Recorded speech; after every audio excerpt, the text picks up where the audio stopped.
Hi friends, welcome to ತನು ಸ್ವಯಂ ಅಡುಗೆ. ಇವತ್ತಿನ ದಿನ ಲಂಚ್ ಬಾಕ್ಸ್ ಅಥವಾ ಟಿಫಿನ್ ಬಾಕ್ಸ್ಗೆ ಮಕ್ಕಳಿಗೆ ಅಥವಾ ಆಫೀಸ್ಗೆ ಒಂದು ಒಳ್ಳೆ ಈಸಿಯಾಗಿರುವಂಥ ಒಂದು 2 ಥರದ ಟಿಫಿನ್ ಬಾಕ್ಸ್ ರೆಸಿಪಿಗಳನ್ನ ತೋರಿಸ್ತಾ ಇದ್ದೀನಿ. ಖಂಡಿತ ವಿಡಿಯೋನ ಕೊನೆವರೆಗೂ ನೋಡಿ. ಬನ್ನಿ ಹಾಗಿದ್ರೆ ಈ ರೈಸ್ ರೆಸಿಪಿನ ಯಾವ ರೀತಿ ಮಾಡೋದು ಕ್ವಿಕ್ಕಾಗಿ ಅಂತ ನೋಡ್ಕೊಳ್ಳೋಣ. ನಾನು ಒಂದು ಪಾತ್ರೆ ಬಿಸಿ ಇಟ್ಕೊಂಡಿದ್ದೀನಿ, ಒಗ್ಗರಣೆ ಪಾತ್ರೆ. ಇದಕ್ಕೆ 1 ಟೇಬಲ್ ಸ್ಪೂನ್ ಅಥವಾ 2 ಟೇಬಲ್ ಸ್ಪೂನ್ ಆಗೋಷ್ಟು ಉದ್ದಿನ ಕಾಳು ಅಥವಾ ಉದ್ದಿನ ಬೇಳೆ ಯಾವುದಾದ್ರೂ ಸರಿ ನೀವು ಬಳಸ್ಬೋದು. ಇದನ್ನು ಚೆನ್ನಾಗಿ ಹುರ್ಕೋಬೇಕು. ನೋಡಿ, ಕೆಂಪಗಾಗೋವರೆಗೂ ಕಲರ್ ಚೇಂಜ್ ಆಗಿ ಇದರಿಂದ ಒಂದು ಒಳ್ಳೆಯ ಪರಿಮಳ ಬರೋವರೆಗೂ ನೀವು ಇದನ್ನು ಹುರಿಬೇಕಾಗುತ್ತೆ. ಉದ್ದಿನಬೇಳೆ ಚೆನ್ನಾಗಿ ಹುರ್ಕೊಳ್ಳಿ. ಇದ್ರ ಜೊತೆಗೆ ನೋಡಿ, ಉದ್ದಿನಬೇಳೆ ಚೆನ್ನಾಗಿ ಕೆಂಪಗಾದ್ಮೇಲೆ 1 ಟೀ ಸ್ಪೂನಷ್ಟು ಜೀರಿಗೆ ಹಾಕ್ಕೊಂಡಿದ್ದೀನಿ ನಾನು. ಜೊತೆಗೆ ಒಂದು 2 ರಿಂದ 3 ಒಣಮೆಣಸಿನ್ಕಾಯಿ ಕೂಡ ಹಾಕ್ಕೊಳ್ತಾ ಇದ್ದೀನಿ. ಜೊತೆಗೆ ಕರಿಬೇವಿನ ಸೊಪ್ಪು ಬೇಕಿದ್ರೆ ಜಾಸ್ತಿನೇ ಹಾಕೋಬೋದು, ಏನೂ ತೊಂದರೆ ಇಲ್ಲ. ನಾನಿಲ್ಲಿ ಗ್ಯಾಸ್ ಫ್ಲೇಮ್ನ ಇವಾಗ ಆಫ್ ಮಾಡ್ಕೊಂಡಿದ್ದೀನಿ. ಇನ್ನೂ ಗ್ಯಾಸ್ ಫ್ಲೇಮ್ನ ಆನ್ ಮಾಡ್ಕೊಂಡಿದ್ರೆ ಈ ಉದ್ದಿನ ಕಾಳು ಏನಿದೆ ಹೋಗುತ್ತೆ. ಹಾಗಾಗಿ ಇದೇ ಬಿಸಿನಲ್ಲೇ ಅದು ಕೂಡ ಫ್ರೈ ಆಗುತ್ತೆ. ಇದನ್ನು ಒಂದು ಮಿಕ್ಸಿಂಗ್ ಬೌಲ್ಗೆ ತೆಗಿತಾ ಇದ್ದೀನಿ. ಹುರಿದಿರುವಂಥ ಎಲ್ಲ ಸಾಮಗ್ರಿಗಳನ್ನ ಮಿಕ್ಸಿಂಗ್ ಬೌಲ್ಗೆ ಹಾಕ್ಕೊಂಡು ಇದು ಪೂರ್ತಿಯಾಗಿ ತಣ್ಣಗಾಕ್ಬಿಡಬೇಕು. ನೋಡಿ, ಈಗ ಪೂರ್ತಿಯಾಗಿ ತಣ್ಣಗಾಗಿದೆ. ಕರಿಬೇವಿನ ಸೊಪ್ಪು ನೋಡಿ ಈ ಥರ ಟಚ್ ಮಾಡಿದ್ರೆ ಪುಡಿ ಆಗ್ತಾಯಿದೆ. ಈ ಥರ ಫ್ರೈ ಆಗಬೇಕು. ಇವಾಗ ಇದನ್ನು ಒಂದು ಬ್ಲೆಂಡರ್ ಜಾರ್ಗೆ ಹಾಕ್ಕೊಂಡು ಇದನ್ನು ನುಣ್ಣಗೆ ಪೌಡ್ರ್ ಮಾಡ್ಕೊಳ್ತೀನಿ ನಾನು. ನೋಡಿ, ಪೂರ್ತಿಯಾಗಿ ನುಣ್ಣಗೆ ಪೌಡ್ರ್ ಮಾಡ್ಕೊಂಡಿದ್ದೀನಿ. ಇದನ್ನು ಅದೇ ಒಂದು ಬೌಲ್ಗೆ ತೆಗೆದು ಇಟ್ಕೊಳ್ತಾ ಇದ್ದೀನಿ. ನೋಡಿ, ಈ ಥರ ನುಣ್ಣಗಾಗಬೇಕು. ಇವಾಗ ನೆಕ್ಸ್ಟ್ ಸ್ಟೆಪ್ಗೆ ಹೋಗೋಣ. ಒಂದು ಪಾತ್ರೆ ಬಿಸಿ ಇಟ್ಕೊಂಡಿದ್ದೀನಿ. 2 ಟೇಬಲ್ ಸ್ಪೂನ್ ಅಥವಾ 1 ಟೇಬಲ್ ಸ್ಪೂನ್ ಆಗೋಷ್ಟು ಎಣ್ಣೆ ಹಾಕ್ಕೊಂಡು 1 ಟೀ ಸ್ಪೂನ್ ಆಗೋಷ್ಟು ಕಡಲೆಬೇಳೆ, 1 ಟೀ ಸ್ಪೂನ್ ಆಗೋಷ್ಟು ಉದ್ದಿನಬೇಳೆ ಹಾಕ್ಕೊಂಡಿದ್ದೀನಿ. ಒಂದು ಅರ್ಧ ಟೀ ಸ್ಪೂನ್ ಆಗೋಷ್ಟು ಸಾಸಿವೆ ಜೀರಿಗೆ ಹಾಕ್ಕೊಂಡಿದ್ದೀನಿ. ಇದನ್ನು ಚೆನ್ನಾಗಿ ಕೆಂಪಗಾಗೋವರೆಗೂ ಹುರ್ಕೊಳ್ಬೇಕು. ಪೂರ್ತಿ ಕಲರ್ ಏನಿದೆ ನೋಡಿ, ಉದ್ದಿನಬೇಳೆ ಕಡಲೆಬೇಳೆ ಚೇಂಜ್ ಆಗಬೇಕು.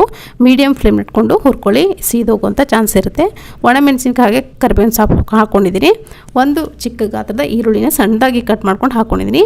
ನೀವು ಬೇಕಿದ್ರೆ ಇದಕ್ಕೆ ಟೊಮೆಟೊ ಕೂಡ ಬಳಸ್ಬೋದು. ನಾನಿಲ್ಲಿ ಟೊಮೆಟೊ ಬಳಸ್ತಾ ಇಲ್ಲ.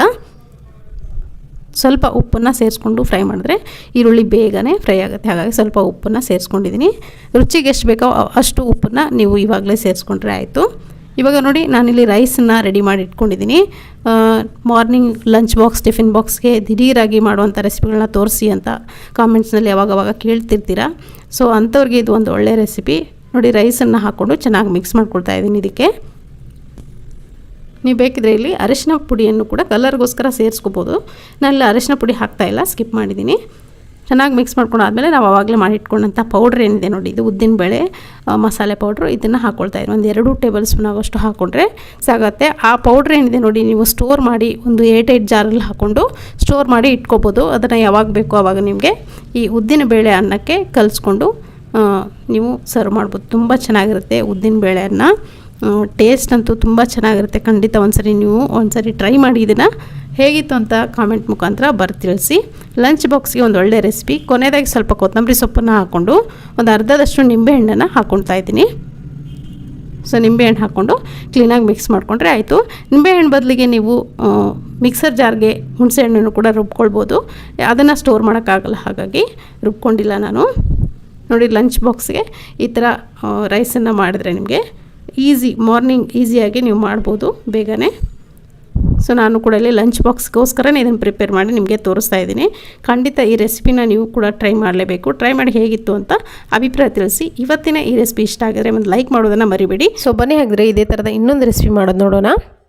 ಇದು ಕೂಡ ಅಷ್ಟೇ, ಒಂದು ಕ್ವಿಕ್ಕಾಗಿ ಒಂದು 5 ನಿಮಿಷದಲ್ಲೆಲ್ಲ ಮಾಡ್ಬಿಡ್ಬೋದು. ನೀವು ಮೊದಲೇ ರೈಸನ್ನು ರೆಡಿ ಮಾಡಿಟ್ಕೊಂಡ್ರೆ ಈ ಥರ ಸುಮಾರು ಥರದ ರೈಸ್ ರೆಸಿಪಿಗಳನ್ನ ಮಾಡ್ಬಿಡ್ಬೋದು.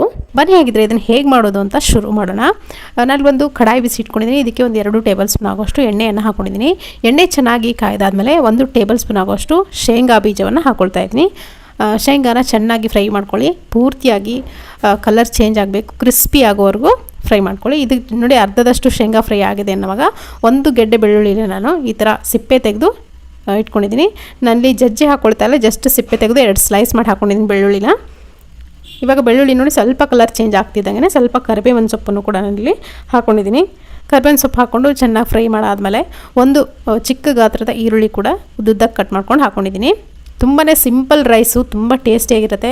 ಖಂಡಿತ ವೀಡಿಯೋ ಕೊನೆವರೆಗೂ ನೋಡಿ. ನೋಡಾದಮೇಲೆ ನಿಮ್ಮನೆಯಲ್ಲಿ ಒಂದ್ಸರಿ ಮಾಡಿ ನೋಡಿ. ಲಂಚ್ ಬಾಕ್ಸ್ಗೆ, ಟಿಫಿನ್ ಬಾಕ್ಸ್ಗೆ ಮಕ್ಕಳಿಗೆ ಒಳ್ಳೆ ರೆಸಿಪಿ ಅಂತ ಹೇಳ್ಬೋದು. ಇದು ಈಸಿ ರೆಸಿಪಿ, ದಿಢೀರಾಗಿ ಮಾಡಿಬಿಡ್ಬೋದು.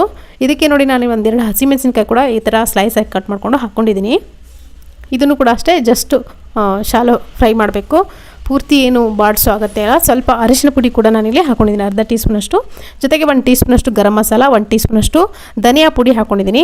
ಜೊತೆಗೆ 1 ಟೇಬಲ್ ಸ್ಪೂನ್ ಆಗೋಷ್ಟು ಅಚ್ಚಕಾರದ ಪುಡಿಯನ್ನು ನಾನಿಲ್ಲಿ ಹಾಕ್ಕೊಳ್ತಾ ಇದ್ದೀನಿ. ಅಚ್ಚಕಾರದ ಪುಡಿ ಅಂದರೆ ಖಾರ ಜಾಸ್ತಿ ತಿನ್ನೋರು ಸ್ವಲ್ಪ ಜಾಸ್ತಿನೇ ಖಾರ ಹಾಕಿ, ಇದು ಸ್ವಲ್ಪ ಖಾರವಾಗಿದ್ದರೆ ತುಂಬ ಚೆನ್ನಾಗಿರುತ್ತೆ ರೈಸು.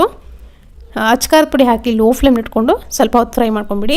ಹೈ ಫ್ಲೇಮ್ಲಿಟ್ಟು ನೀವು ಫ್ರೈ ಮಾಡಿದ್ರೆ ಸಿಹಿದೋಗುತ್ತೆ, ಯಾಕಂದರೆ ಅಚ್ಚಕಾರದ ಪುಡಿ ಸ್ವಲ್ಪ ಜಾಸ್ತಿ ನಾನು ಬಳಸಿರೋದ್ರಿಂದ ಸಿಹಿದೋಗೋಂಥ ಚಾನ್ಸ್ ಇರುತ್ತೆ. ಇವಾಗ ನೋಡಿ ನಾನಿಲ್ಲಿ ಆಲ್ರೆಡಿ 1 ಬೌಲ್ ಆಗೋಷ್ಟು ರೈಸನ್ನು ಕುಕ್ ಮಾಡಿ ಇಟ್ಕೊಂಡಿದ್ದೀನಿ.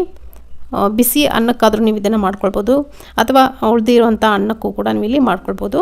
ಲಂಚ್ ಬಾಕ್ಸ್ ಟಿಫಿನ್ ಬಾಕ್ಸ್ಗೆ ಬಿಸಿ ಬಿಸಿಯಾಗಿದ್ದ ಅನ್ನವನ್ನು ರೆಡಿ ಮಾಡಿಕೊಂಡು ಇದನ್ನು ಮಾಡ್ಕೊಳ್ಬೋದು. ಇವಾಗ ನೋಡಿ ಇದು ರೈಸನ್ನು ಹಾಕ್ಕೊಂಡು ಚೆನ್ನಾಗಿ ಮಿಕ್ಸ್ ಮಾಡ್ಕೋಬೇಕು ಮಸಾಲೆ ಜೊತೆಗೆ. ಎಷ್ಟು ಟೇಸ್ಟಿಯಾಗಿರುತ್ತೆ ಅಂದರೆ ಮತ್ತೆ ಮತ್ತೆ ಮಾಡ್ಕೊಳ್ತೀರಾ, ಅಷ್ಟು ಚೆನ್ನಾಗಿರುತ್ತೆ. ಮಕ್ಕಳಿಗೂ ಕೂಡ ಇಷ್ಟ ಆಗುತ್ತೆ, ಆರಾಮಾಗಿ ತಿನ್ಬೋದು. ಇದೇ ಥರ ಈಸಿಯಾಗಿರುವಂಥ ಸುಮಾರು ಲಂಚ್ ಬಾಕ್ಸ್ ಟಿಫಿನ್ ಬಾಕ್ಸ್ ರೆಸಿಪಿಗಳು ನಾನು ಆಲ್ರೆಡಿ ಅಪ್ಲೋಡ್ ಮಾಡಿದ್ದೀನಿ. ಇನ್ನೂ ಯಾರು ನೋಡಿಲ್ಲ ಅಂದರೆ ನಮ್ಮ ಚಾನಲ್ಗೆ ಒಂದ್ಸರಿ ವಿಸಿಟ್ ಮಾಡಿ, ಅಲ್ಲಿ ನಿಮಗೆ ಎಲ್ಲ ಥರದ ರೆಸಿಪಿಗಳು ಸಿಗುತ್ತೆ. ಕೊನೆಯದಾಗಿ ನೋಡಿ ಸ್ವಲ್ಪ ಕೊತ್ತಂಬರಿ ಸೊಪ್ಪನ್ನು ಕೂಡ ನಾನಿಲ್ಲಿ ಹಾಕ್ಕೊಂಡಿದ್ದೀನಿ. ಕೊತ್ತಂಬರಿ ಸೊಪ್ಪನ್ನ ಸ್ವಲ್ಪ ಜಾಸ್ತಿನೇ ಹಾಕ್ಕೊಳ್ಳಿ, ತುಂಬ ಚೆನ್ನಾಗಿರುತ್ತೆ ಫ್ಲೇವರು ಬಾಯಿಗೆ ಸಿಗ್ತಾ ಇದ್ದರೆ. ನೋಡಿ ಇವಾಗ ಕ್ಲೀನಾಗಿ ಮಿಕ್ಸ್ ಮಾಡ್ಕೊಂಡಿದ್ದೀನಿ. ಗಾರ್ನಿಷಿಂಗ್ಗೆ ನಾನಿಲ್ಲಿ ಬೆಳ್ಳುಳ್ಳಿನ ಇಟ್ಟಿದ್ದೀನಿ, ಯಾಕಂದರೆ ಇದು ವಿಶೇಷವಾದಂಥ ರುಚಿಯ ಬೆಳ್ಳುಳ್ಳಿ ರೈಸ್ ಆಗಿರೋದ್ರಿಂದ. ಸೊ ನಾನಲ್ಲಿ ಒಂದು ಬಾಕ್ಸ್ಗೆ ಲಂಚ್ ಬಾಕ್ಸ್ಗೆ ರೆಡಿ ಮಾಡ್ಕೊಳ್ತಾ ಇದ್ದೀನಿ. ನೀವು ಕೂಡ ಇದೇ ಥರ ನಿಮ್ಮ ಲಂಚ್ ಬಾಕ್ಸ್ನ ಈಸಿಯಾಗಿ ಮಾಡ್ಕೊಳ್ಬೇಕಾ, ಈ ರೈಸನ್ನು ಟ್ರೈ ಮಾಡಿ ಒಂದ್ಸಲಿ, ಖಂಡಿತ ಇಷ್ಟ ಆಗುತ್ತೆ. ಸೊ ಈ ರೆಸಿಪಿ ನಿಮಗೆ ಇಷ್ಟ ಆಗಿದ್ರೆ ಒಂದು ಲೈಕ್ ಮಾಡೋದನ್ನು ಮರಿಬೇಡಿ. Thank you.